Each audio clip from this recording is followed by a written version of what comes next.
বন্ধুরা, পৃথিবীতে এমন কিছু নাম আছে যাদের সম্পর্কে মানুষের সত্যের চেয়ে সন্দেহ আর প্রশ্ন বেশি করে, আর সেই নামগুলোর মধ্যে সবার উপরে আসে ইলুমিনাতি।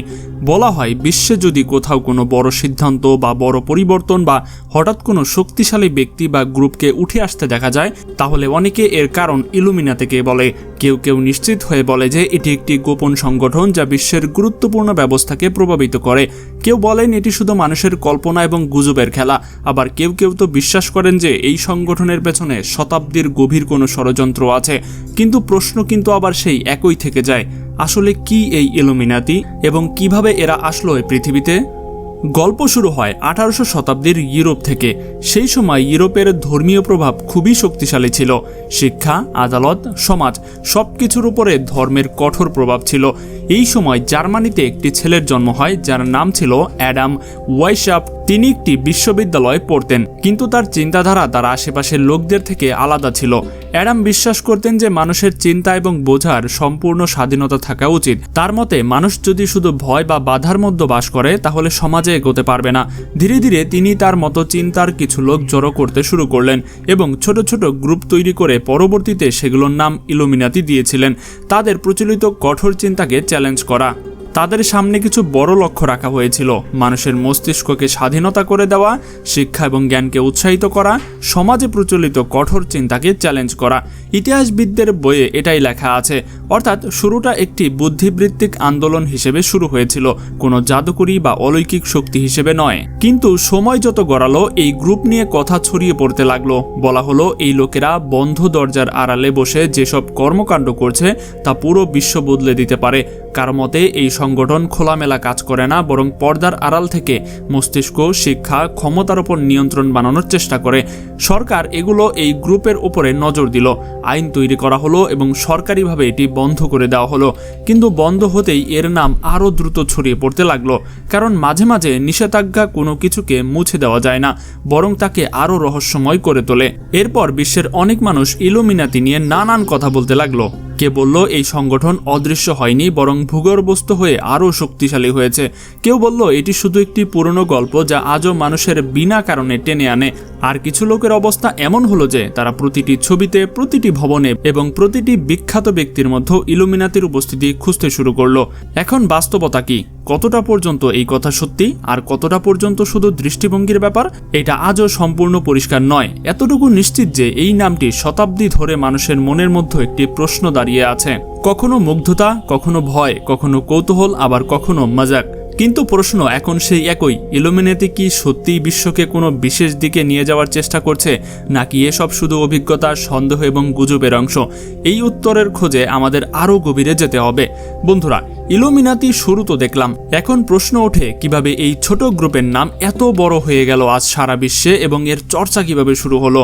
আসল কথা হচ্ছে, যখন কোনো কিছু বন্ধ ঘরে শুরু হয়, গোপনীয়তার সাথে চলে এবং হঠাৎ তার উপর নিষেধাজ্ঞা আসে, তখন মানুষ নিজে থেকেই প্রশ্ন করতে শুরু করে। আর ইলুমিনাতির সাথে তাই হলো। সরকার এটি বন্ধ করলো, নাম চাপা দেওয়া হলো, কিন্তু চিন্তা চাপা দিতে পারলো না। মানুষ ভাবতে শুরু করলো যদি এই সংগঠন সত্যিই শেষ হয়ে যেত তাহলে এত আলোচনা কেন? তার মনে হলো ব্যাপারটা কিছু অন্যরকম।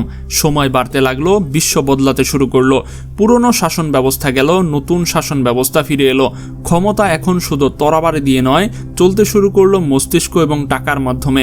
এখান থেকেই সন্দেহ বাড়লো। কেউ কেউ বলল ইলুমিনাতির পুরনো লোকেরা ভিন্ন নামে, ভিন্ন পরিচয়ে বিশ্বের বড় বড় হলগুলোতে ঢুকে গেছে। অর্থাৎ এই সংগঠন লড়াই ছাড়েনি, শুধু পদ্ধতি বদলেছে। সরাসরি মঞ্চে আসার পরিবর্তে পর্দার আড়াল থেকে দেখতে, বুঝতে এবং প্রভাব বিস্তার করতে শুরু করে। কোন কোন জায়গায় এর উল্লেখ আসতে লাগলো? মানুষ ইলুমিনাতির নাম যুক্ত করতে শুরু করলো বড় রাজনীতি, শক্তিশালী পরিবার, মিডিয়া এবং বিনোদন জগৎ, বড় ব্যবস্থা ও অর্থনীতি, কিছু পুরনো তাজা যুদ্ধ এবং বৈশ্বিক সিদ্ধান্তের সাথে। অনেকে বলে যে সিদ্ধান্তগুলো সাধারণ মানুষ বুঝতে পারে না, বা হঠাৎ বিশ্বে বড় কোনো পরিবর্তন দেখা যায়, তার পেছনে কোনো না কোনোভাবে এর লুকানো মস্তিষ্ক আছে এবং তাদের ইঙ্গিত যে সোসাইটির দিকে যায়। এবার আসা যায় প্রতীকগুলোর কথা।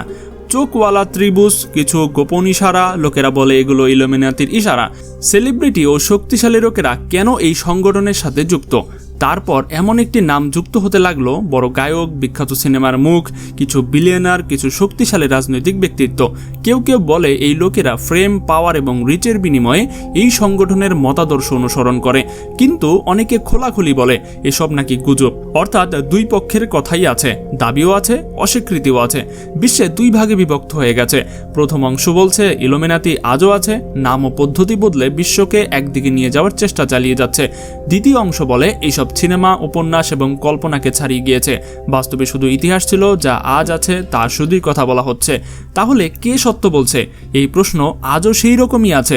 একটা কথা মনে রাখবেন, যেখানে ক্ষমতা থাকে সেখানে টাকা থাকে, সেখানে প্রভাব থাকে, সেখানে প্রশ্ন সবসময় ওঠে। কখনো সত্য সামনে আসে না, আবার কখনো মানুষ নিজেই গল্প বানিয়ে ফেলে। ইলুমিনাতির গল্প এই দুটোর মাঝেই আটকে আছে। বন্ধুরা, যেখানে এই সংগঠনের ধর্ম, শেষ সময় এবং কিছু বড় নিদর্শনের সাথে জোড়া লাগানো হয়, এটা পরিষ্কার যে বিশ্বের অনেকে ইলুমিনাতি এবং দাজ্জালের নাম একসাথে নেয়। কেউ কেউ বলে এই সংগঠন সেই সময়ের প্রস্তুতি নিচ্ছে। মুসলমানদের মধ্যে এই বিশ্বাস আছে যে কিয়ামতের আগে দাজ্জাল আসবে, তারপর বড় বড় পরীক্ষা হবে, আর তারপর সত্য মিথ্যার চূড়ান্ত নিষ্পত্তি হবে। যখন লোকেরা ইলুমিনাতিকে ক্ষমতা, রহস্য এবং অদৃশ্য নিয়ন্ত্রণের সাথে যুক্ত করে, তখন কেউ কেউ এই তত্ত্ব জুড়ে দেয় যে হয়তো এই সংগঠন সেই সময়ের আগের কোনো প্রস্তুতি নিচ্ছে। কেউ বলে এটা বিশ্বকে একক ব্যবস্থার আওতায় আনতে চায়, যেখানে সিদ্ধান্ত এক জায়গা থেকে হবে এবং সাধারণ মানুষ শুধু নির্দেশ অনুসরণ করবে। আধুনিক বিশ্বে দৃশ্যমান কিছু দাবি সম্পর্কে আজকের বিশ্বে মাঝে মাঝে এমন কিছু পদক্ষেপ দেখা যায় যেগুলো নিয়ে মানুষ প্রশ্ন তোলে। ডিজিটাল নিয়ন্ত্রণ বাড়ানো, গোপনীয়তা কমানো, সবকিছুকে সিস্টেমের সাথে বাধা, বিশ্বকে ধীরে ধীরে একটি জালে আটকানো। কেউ বলে এটি স্বাভাবিক অগ্রগতি, প্রযুক্তির কারণে বিশ্ব এগোচ্ছে, আবার কেউ বলে এটা কোনো নির্দিষ্ট দিকে নিয়ে যাওয়া হচ্ছে বলে মনে হয়। মানে একই কথা, শুধু দৃষ্টিভঙ্গি আলাদা। বিখ্যাত মুখগুলোর নাম কেন বারবার ফেসে ওঠে? এটার ভিতরে এই ব্যক্তির কাছে প্রভাব থাকে, যে বিশ্বে প্রভাব ফেলতে পারে, তার নাম দ্রুত ওঠে। অনেক বিখ্যাত ব্যক্তির দিকে আঙ্গুল উঠলেও বেশিরভাগ পরিষ্কার করে বলেছেন যে আমার নাকি এতে কোনো সম্পর্কই নেই। এখন পর্যন্ত বোঝা যায় তা হচ্ছে ইলুমিনাতি একটি বাস্তব ঐতিহাসিক গ্রুপ ছিল। তার উদ্দেশ্য ছিল চিন্তা এবং শিক্ষাকে স্বাধীন করে বলে জানিয়ে দেওয়া। এরপর এই নামে তত্ত্ব ছড়িয়ে পড়ল, কিছু চিন্তাকে নাড়িয়ে দিল। আসল সত্য কোন ফাইলে আছে তা দুনিয়ার কেউই জানে না। এতটুকু নিশ্চিত যে যেখানে ক্ষমতা এবং রহস্য থাকে সেখানে গল্পও তৈরি হয় এবং সন্দেহ। কারণ পৃথিবীতে অনেক শক্তি আছে, কিছু সামনে দেখা যায়, আবার কিছু পর্দার আড়ালে চলতে থাকে। কিন্তু মানুষের সবচেয়ে বড় শক্তি সবসময় তার বোঝার ক্ষমতা, অনুভূতি এবং পার্থক্যের ক্ষমতা সবসময় আলাদা। ইলুমিনাতির নাম একটি রহস্যের মতো সত্য, আর হয়তো সত্য এখনো পর্দার আড়ালেই লুকিয়ে আছে। তবে পৃথিবীতে ইলুমিনাতি নামে একটি সংগঠন আছে এবং তাদের একটা গোপন কার্যকলাপ আছে, এতে কোনো সন্দেহ নেই। তাই আমাদের সবসময় এই সংগঠন থেকে বা এদের কার্যকলাপ যদি বোঝা যায়, তাহলে অবশ্যই সেখান থেকে দূরে থাকতে হবে। তো বন্ধুরা, আজকের মতো ভিডিওটি এই পর্যন্তই। যদি কোনো ভুল ত্রুটি হয়ে থাকে সেটা অবশ্যই আমাদেরকে কমেন্টে জানাবেন। তো দেখা হচ্ছে পরবর্তী পর্বে। আজকের মতো এখানেই বিদায়। আল্লাহ হাফেজ।